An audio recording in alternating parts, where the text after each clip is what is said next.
Victor Cruz lands a big-time contract with the New York Giants, but what does this mean for the number one receiver for that team, Hakeem Nicks? We'll go into detail in the city of New York coming up next on the NFL Goal Line with Nick Rice and Andrew Goldstein.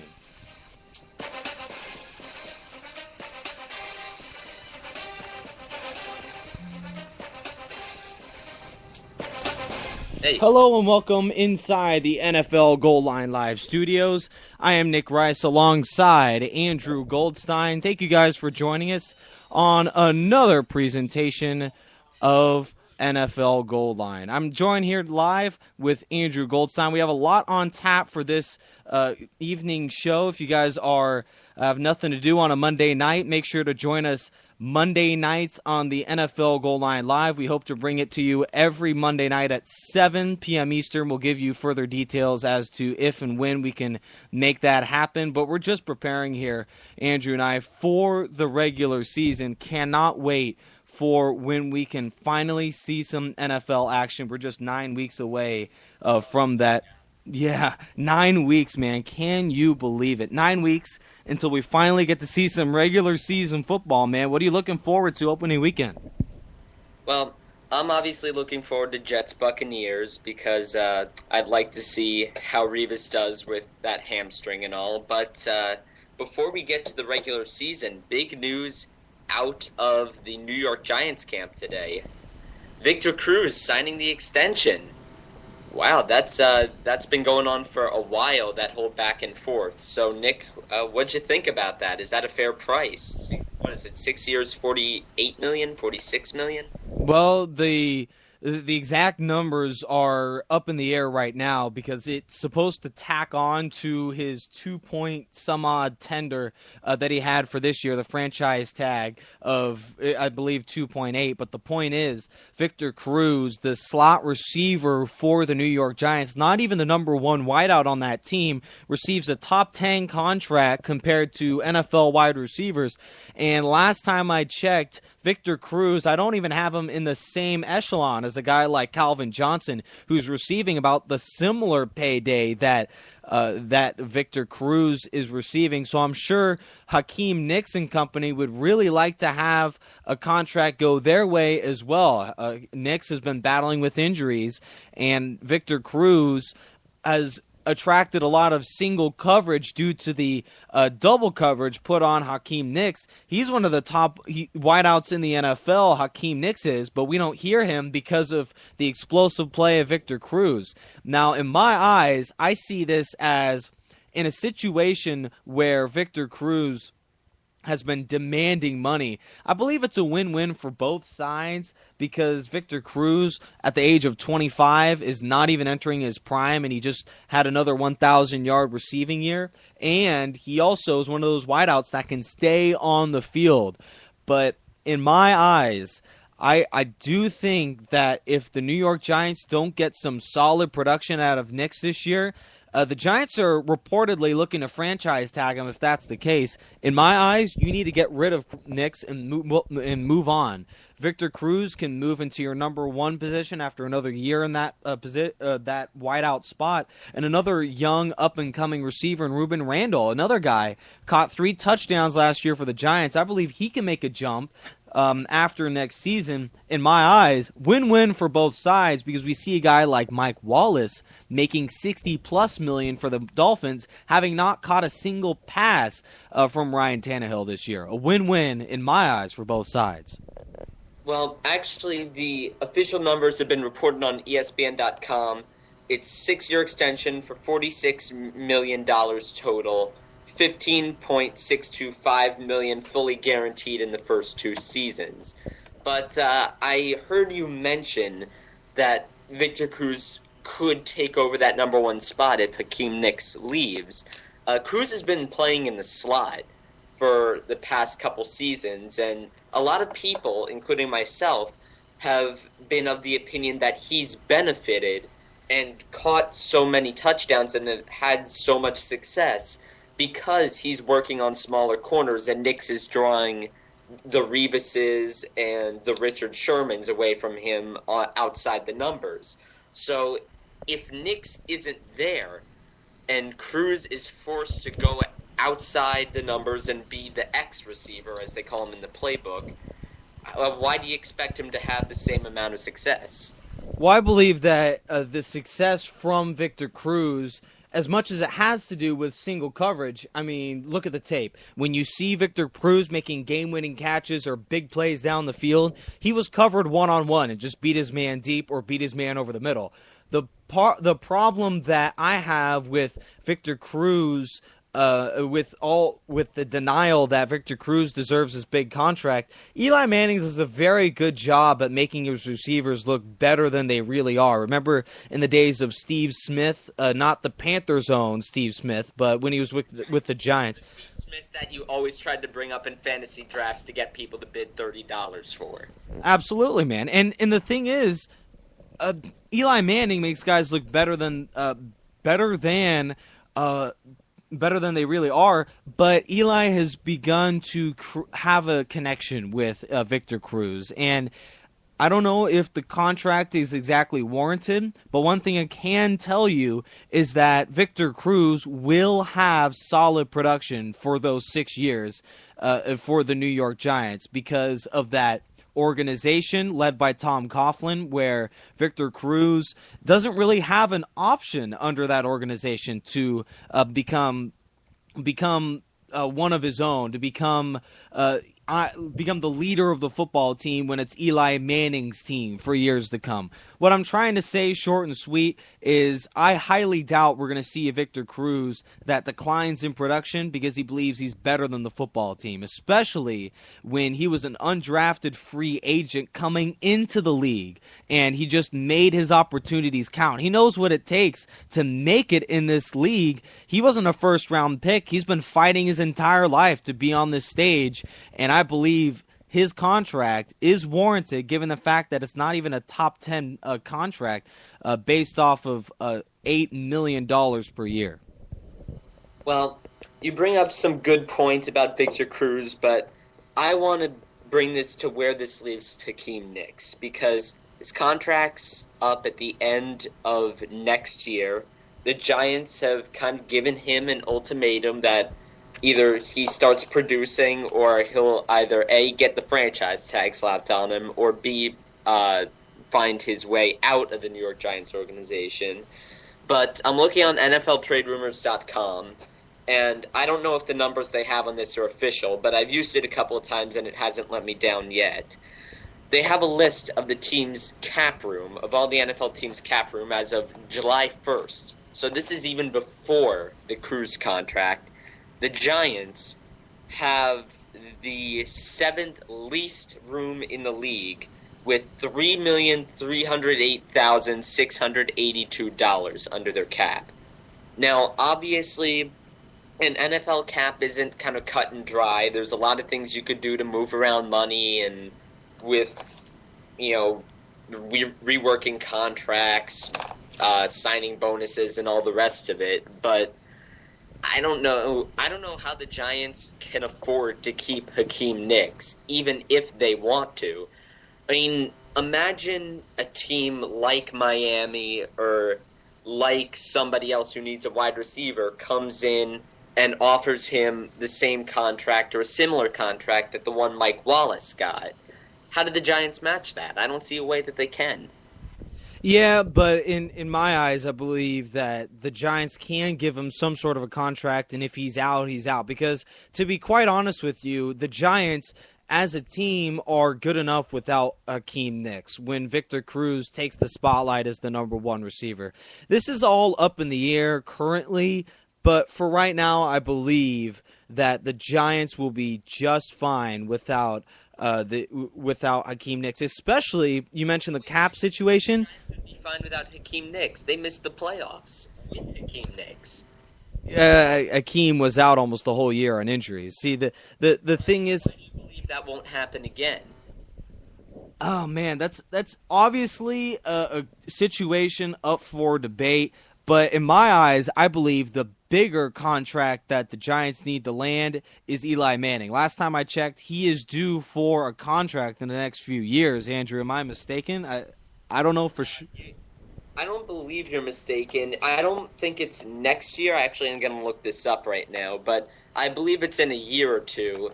And if Eli has another season like he had in 2007 or 2011, where he leads the Giants to the Super Bowl, do you think he's going to get paid like Joe Flacco did? Do you think his new contract would be up there with some of the richest in the league? Yeah, that's obviously a tough situation. You're looking at the New York Giants, already low on cap space as it is. And you mentioned they did miss the playoffs. It just seems like as long as they can get a wild card spot, they'll be good enough for it. It's a tough situation now, having a Victor Cruz in the mix. I wonder where all the big contracts are coming from. I believe it's probably the defensive players there, but guys that are taking a heck of a lot of cap space and not really producing on the field. Name one big-time Giants defender that really has made some plays last season. I really can't put a spot on how the Giants defensively are so lackluster and average, considering this offense. Hakeem Nicks, Victor Cruz, that offensive line, how they aren't in the top five overall record-wise is beyond belief, and that all starts with Eli Manning.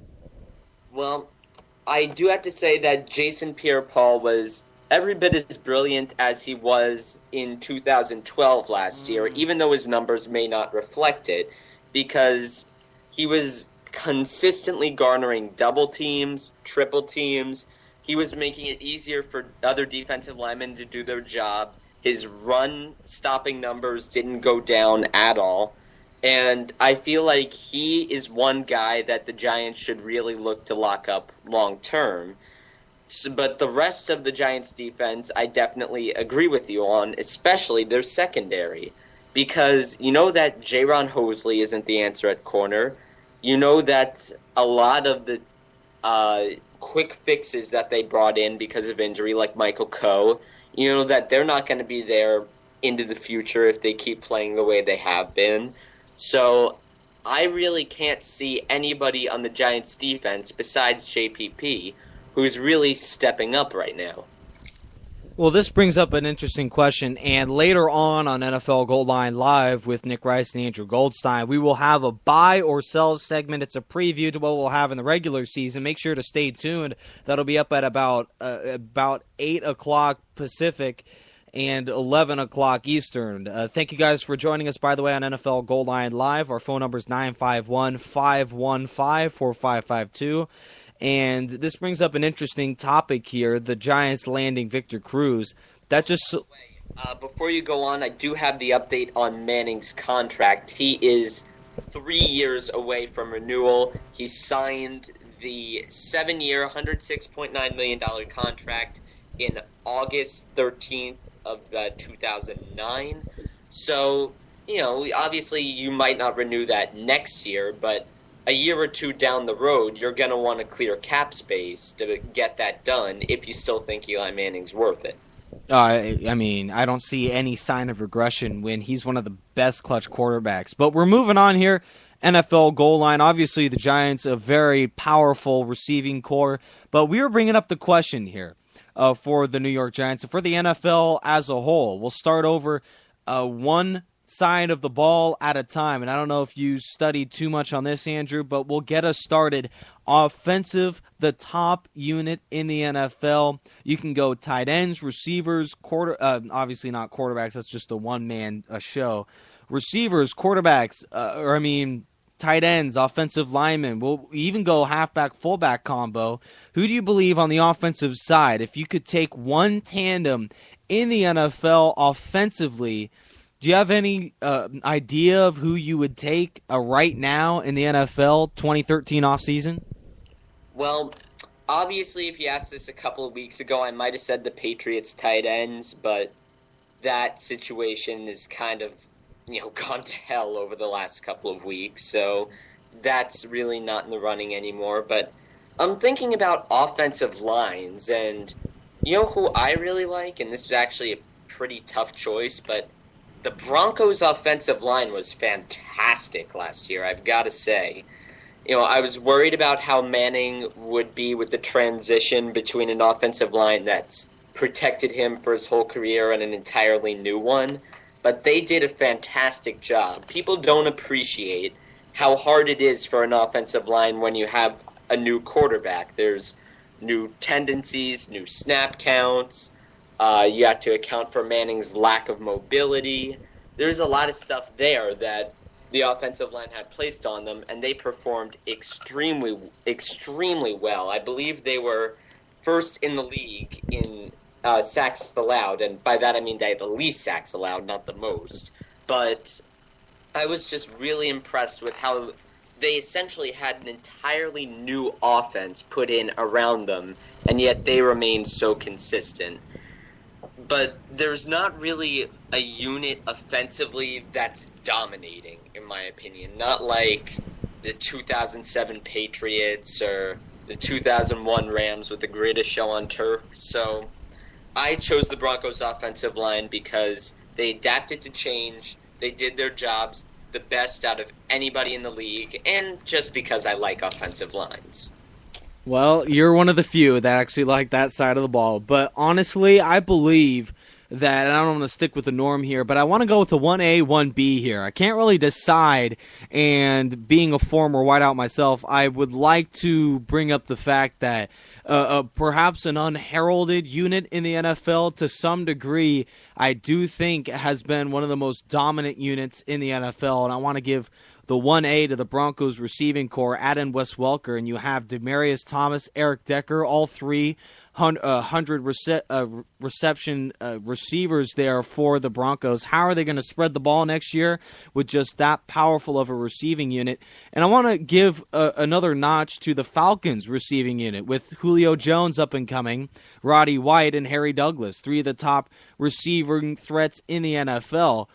That's going to be a very powerful receiving tandem, and you add in the fact that they both have Pro Bowl-style quarterbacks that are entering, obviously still in their prime. Maybe Peyton Manning can argue on the tail end of that one, but I do believe that both of those receiving units, perhaps their passing game might not be the top one and the top two due to their defense not exactly being as stellar as you would hope, but I do think that those two receiving threats are, in my mind, for years to come, going to be the greatest in the National Football League. And now, yeah. Actually, we're trying to get going here, but defensive unit. Do you have any idea what you believe the defensive side of the ball, perhaps one unit that you think is above the rest?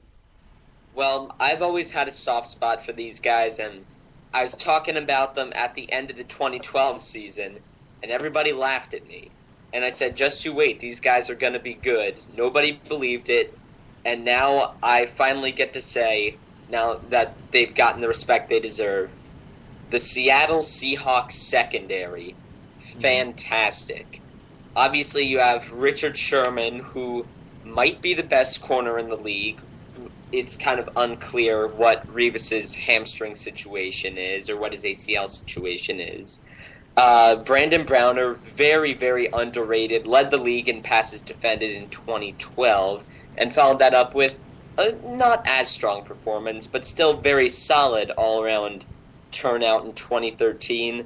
Earl Thomas is very rangy. He can patrol the center very well, patrol the middle of the field, take away deep tight end games if need be. And then you have Cam Chancellor to come up in the box and play the run, as I'm going to say one of the 5 best run-playing safeties in the entire NFL.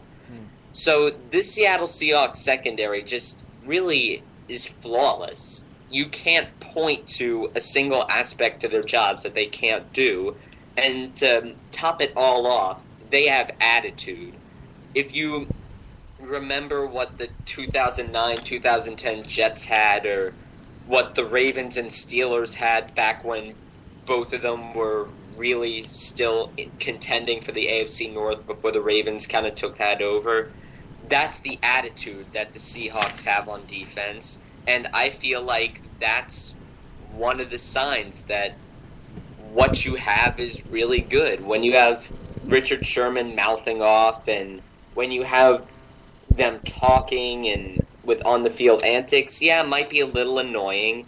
It might be not classy, but it's the sign of a very good defense and a unit that's supremely confident. And that's why I think that they're the best. Nobody else has that kind of swagger. Yeah, as you mentioned in life, attitude is everything. And for the Seahawks, their linebacking core isn't exactly what can help those guys in the secondary, yet they still make some big-time plays. But one linebacking unit, and this is a pretty obvious choice in my end, best defensive unit in the NFL is that Niner linebacking crew. It all starts with Patrick Willis, but it doesn't go very far off when we mention Navarro Bowman, Aldon Smith, who led the NFL in sacks, and also an not up and coming, but a guy that can stuff the run, very unheralded linebacker on the other end, Ahmad Brooks. Four of the top linebackers in the NFL, and how the Niners landed all four on one team is beyond my belief. I mean, these guys are powerful. They go sideline to sideline and can tackle as well as anyone. And in my eyes, I believe that's the one unit that's helping this Niner defense. You never know the mix and match on that Niners defensive line with Sopoaga in and out. Now I believe he's no longer with the Niners. Ray McDonald, he's not one of the top defensive linemen in the league. And then we go secondary as well. We have no clue what's going on at safety. And corner-wise, it's guys that have been in and out of the league, made plays, and then have fallen off. Carlos Rogers comes to mind along with others. This linebacking unit has been the staple of this Niner defense for years, for the last two at least, and it's really coming to its own, especially led by Patrick Willis, who we could say in 10 years is a first ballot Hall of Famer. Just this Niner linebacking crew tops in the league. Just a very powerful linebacking crew. I mean, if you want to teach how to play a linebacker, you look at any one of those four linebackers and they can get it done in the NFL. Do you have an honorable mention, Andrew? I know this is putting you on the spot, but we're trying to get some honorable mentions here. What do you have? Honorable mention. Well, before I do that, I'm going to play a quick guessing game with you. Aldon Smith, league leader in sacks. Guess how much he's slated to get paid this year? Slated to get... No Googling. No Googling, yeah. Well, hey, honor system for everyone listening as well. I believe he could make probably one of the top 2 or 3 contracts in the NFL. I mean, he's... Guess how much he's getting paid this year? All right, let's just throw out a number, $7 million. Way high. Way high. $3 million. Go lower. $1.5 million. Little lower. Let's just say $1 million. $1 million. The top sack guy in the NFL is getting paid $1 million plus $150,000 roster bonus this year. And in 2014, that number is raised to $1.3 million. Wow. Well, obviously, he would like a little bit of DeMarcus Ware's big-time contract. Exactly. Let's just say if he keeps this up, he's going to be a very, very rich man in 2015 when he hits the open market. Wow. Well, obviously, if Aldon Smith just continues his pace, let alone surpass it, he had 18.5 sacks last year. Big-time numbers for the Niners. Wow. Well, honorable mention, I'll just point this out real quick. Let's go with perhaps... Oh, man, this is a tough decision. Honorable mention. There's so many... I'm trying to think of another offensive line. I'm sure you are, Andrew. Guys that nobody even cares about. Hey, don't diss offensive lines, man. They're pretty cool. They're pretty cool. Yeah, that's great. You heard it here first. Offensive lines, pretty cool. Put that in a Hallmark card. So let's go with let's try and figure out the other top units in the NFL. And in my mind, let's just take a whip. Receivers. Yeah, actually, I'll go with wide receivers. Seattle, another great team with a lot of dynamic receivers. Golden Tate, Sidney Rice, to just name a few. I mean, this receiving unit, top to bottom, could be very lethal next year with Russell Wilson adding in plenty of targets for this quarterback next year. Seattle, one of the top passing units in the league. A lot of that is accumulated to the quarterback, but let's hold up before we stop to mention that receiving core, one of the tops in the NFL. I believe Seattle, another really good receiving threat. 1, 2, 3, I believe Broncos, Falcons, Seahawks, top receiving units in the NFL.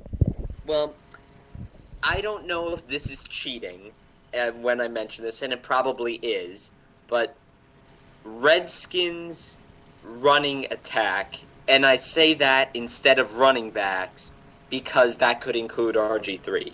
Yeah.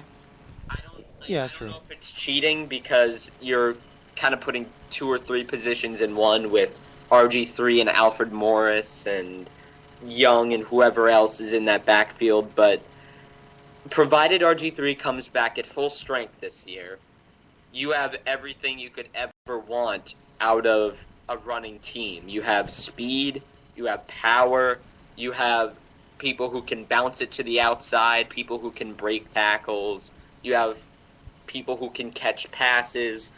Like I justified my Seahawks pick by saying the top unit should be able to do all parts of its job well. There should just be nothing it can't do. And I feel like that's where we're at with Washington right now, with the caveat that RG3 is still 100%.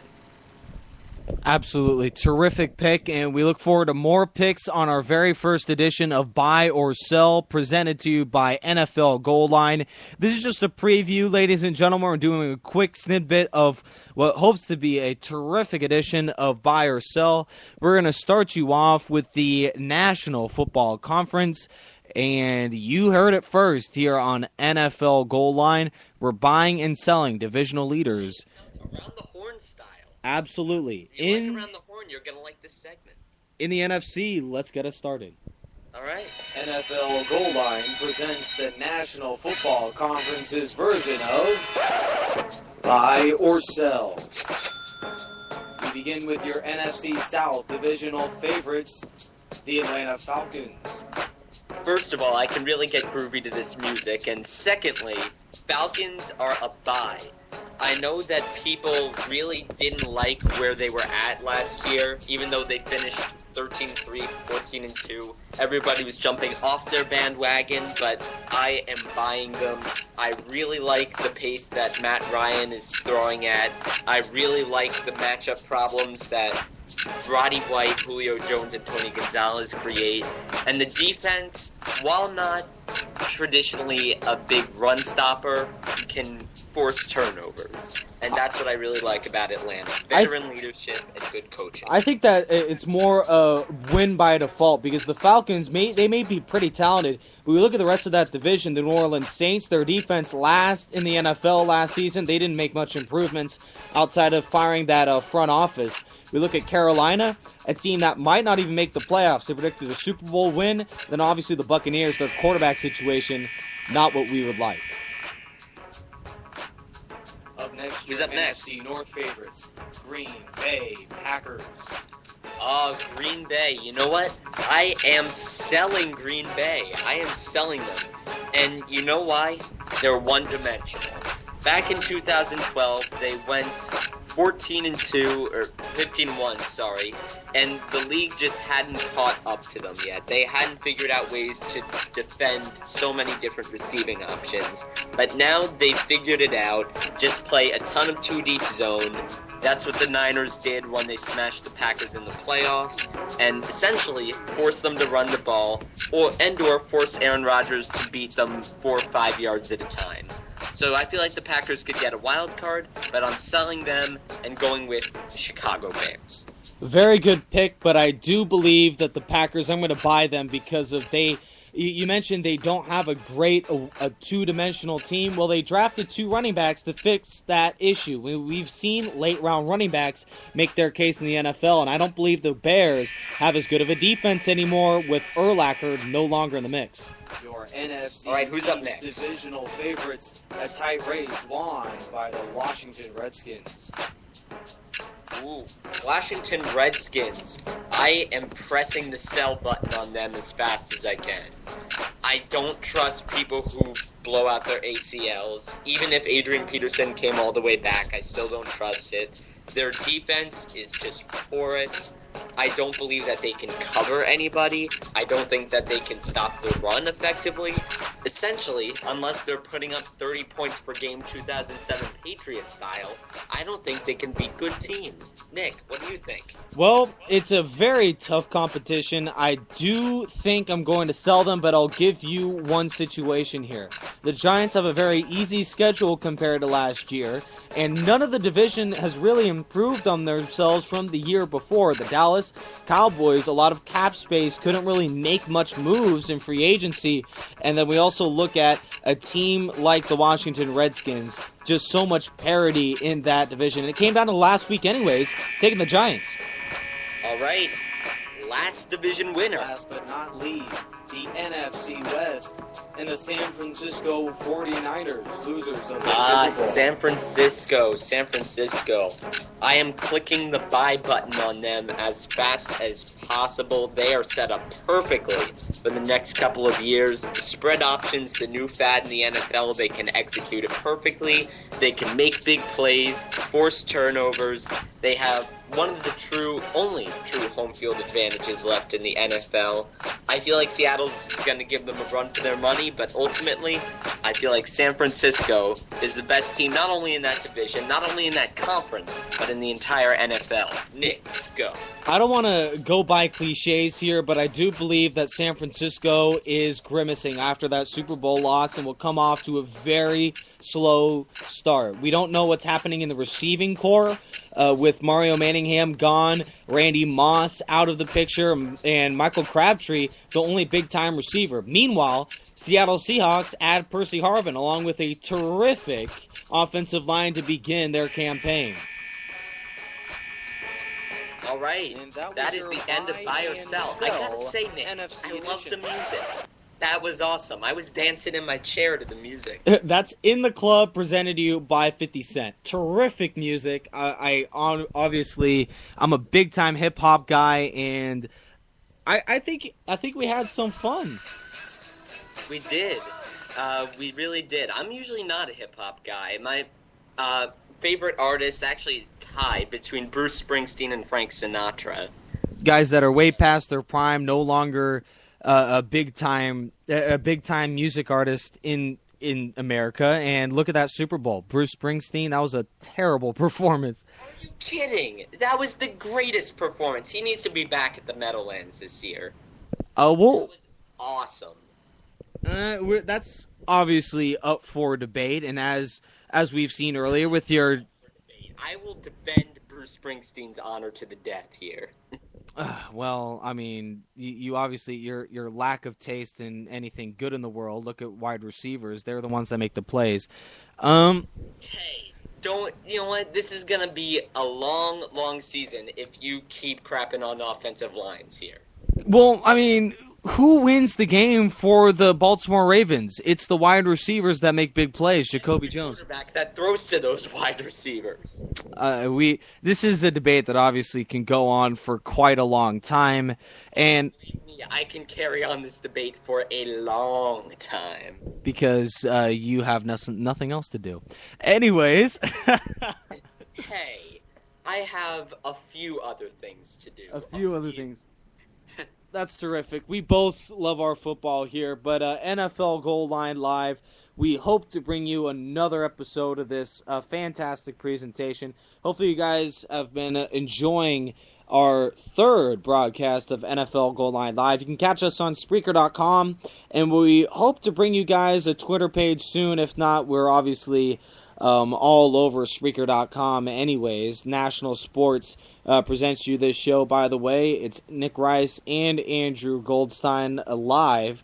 And we're going to give you an interesting topic right here. An interesting wrap-up scenario here for all of you listeners. Obviously, if you're tuning into this show, you have some sort of interest in football. And what better than Madden NFL 25, which will be out in stores next month. I'm very excited, personally, to have a copy of that in my hands. It's one of those games that as soon as you get the copy, you're looking forward to next year. You can't literally the same day you're thinking, what kind of improvements will they make for next year? And I really hope that this coming Madden NFL 25, the pre-game hype really fits the bill, and we see a completely revamped gameplay engine and also what they promised presentation-wise coming out for the PS4 as well. I don't know what they're doing with the PS3, PS4 transfer and how they're going to figure that one out, but in my eyes, the biggest thing that I'm looking forward to is that connected franchise where you can act as an NFL owner, control all the different scenarios with your NFL team as far as concessions. I mean, we're looking at ticket prices, like everything under the sun. Who wouldn't want a mode like that? And they had that in a smaller fashion in Madden NFL 2005, I believe. Wonder why they put that out. But I'm looking forward to that, absolutely. NFL 2K 2025 will obviously be one of those awesome games that everyone needs to get a hand on this coming NFL season. Well, you know what I'm really looking forward to, and I hope that they put this back in, is a more comprehensive My Player mode. Because I remember back in 2006 and 2007, they had endorsements you could get. They had, like, agents that you could hire and fire, and it depended on your personality and interviews and how you were viewed on which agents you could hire and what endorsements you could get. You could, you could actually, like, star in movies. They had some of that back in 2007 and 2008. It was really cool, and for some reason, they just took it away in the Madden or two after that. So I'm really hoping they bring some of that and more back to My Player mode. Because as fun as Madden is, a year or two of My Player mode becomes really boring when it's just play game, upgrade stats. Play game, upgrade stats. It's fun for the first 2 or 3 games, but after that, it's like, I'd like to see a little variety. So Wait, what's the new variety you're looking for? New variety I'm looking for is, well, first of all, reintroduce what they had in 2006 or 2007, like the ability to get endorsements, the ability to customize your player and have the equipment that he's wearing correspond to small stat bonuses. Right. The ability to not just play the games as a player, but live the life of a player. Good point. Because that was really entertaining for me, and I feel like they should bring that back. And, Madden kind of lost its way, I feel, for a year or two there when they started focusing on making 5-on-5 stick figure football for the Wii. But now that it's really trying to return to its core on the main consoles, the 360 and the PS3, actually, I don't even think they're coming out with a Wii U port this year. I feel like they should bring back a more realistic My Player mode, because that was fun. I don't know why they decided to get rid of it, and it needs to return immediately. Well, I'm obviously very surprised you didn't ask for a Bruce Springsteen halftime show, because nobody else would even no Madden fan would ask for something like that. But anyways, I'm also looking forward to, this ties into what we started off the show with, contract negotiations. I would play Madden 2013 and contracts were a piece of cake. I would give them what I believe they deserved, and more often than not, they took it, and they took it gladly. In my eyes, it's too easy to solidify a contract negotiation. I want 1 or 2 guys on every NFL roster that just ask for way more money than they deserve. Like guys like Mike Wallace, guys that haven't really been on the field very much yet. They sign a top 5 contract to the same caliber as Calvin Johnson and Larry Fitzgerald. We see situations like that. That's what I also look for. I don't know if they mentioned if that's even a possibility, but that, along with obviously My Player, with I mean, I would play Superstar and immediately, unless I liked the player so much that I actually didn't mind the fact that I'm only bringing up attributes that I've been doing for years and years. In my eyes, other than those two things, that's pretty much what we can only expect out of Madden 2025, because it just seems to me every year that Madden is in a way disappointing.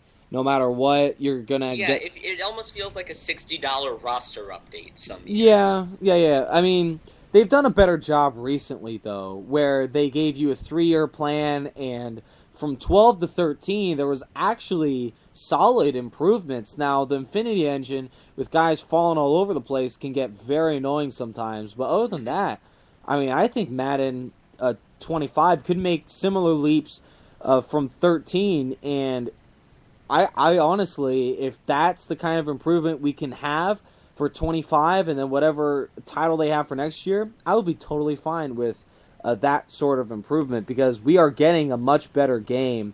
Not the kind that Madden fans would hope for, but it's an improvement. It's more than a roster update, even if it's not by much. All right, well, we have to wrap up the show soon, but real quick before we do, you cool with Barry Sanders on the cover? I mean, I think he is one of those unheralded players that do deserve more credit. 25th Also, anniversary. I would like to see more of a collage rather than one player. But that's a good idea. Because that is actually a really good idea. yeah, because it's the 25th anniversary, and in my eyes, if you can have 2 players in 2008, then why not have more when you're celebrating 25 years of excellence? Does Barry Sanders represent 25 years of Madden?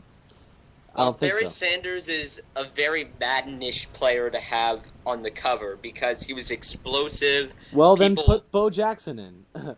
Oh, that's another good idea. Also, 2005 Madden Michael Vick and Tecmo Bowl Bo Jackson. 2 of the most unstoppable video game athletes of all time. Absolutely, man. All right, so we're wrapping up here on NFL Goal Line Live. I don't know if there's any last headlines we can report here before we sign off, but over here it just seems like the Victor Cruz seems to be one of the big-time topics. We're not going to get a whole lot of extra headlines for the next few weeks, if you could bear with us, but for the moment, NFL Goal Line Live will bring you all the updated headlines along with our top opinions, because we've been researching this game for years upon years, hoping to make a career out of this field. But for NFL Goal Line Live, for the moment, that's our headlines. Before we go, 2 things. One, I forgot to mention this on our last show. I do have a book out. Go on Amazon.com or KidPub.com and search the football volumes by Andrew Goldstein. All of my profits go towards the NJ Sandy Relief Fund. It's a fantastic read. Definitely go buy that.